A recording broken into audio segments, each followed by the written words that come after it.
I think the passage of the RTL, especially on the part of the Senate, is an important step for them to prove na sila din ay kaisa sa paggawa ng solusyon. Hindi naman pwedeng ang mga congressman at mga senador ay hanggang lang ho kami sa pag-point out kung ano ang problema at hindi po kasing dedikado sa paghanap ng solusyon. At we like to challenge the Senate to really put forth, help us put forth a good solution, which in right now the House is working on yung amendments to the rice tariffication law.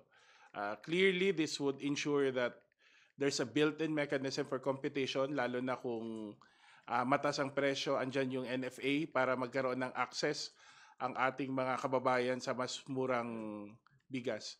Alam ko na naintindihan ko kung saan nanggagaling ang ilang senador na may agam-agam tungkol sa mga pangyayari ng korupsyon sa nakaraan sa NFA.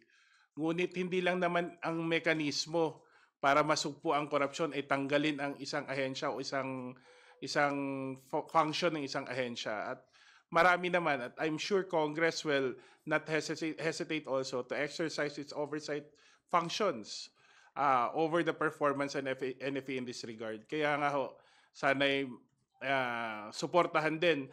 I hope that the Senate will join us in ensuring that, especially we have 3 more session days to go before we go on break for Sini Day. I hope that our senators, we appeal to their sense of empathy, no, sa ating mga kababayan in ensuring, ultimately, katulad yung sinabi ni DSJJ, this is really about making sure na may pagkain sa bawat hapagkainan ng bawat pamilyang Pilipino.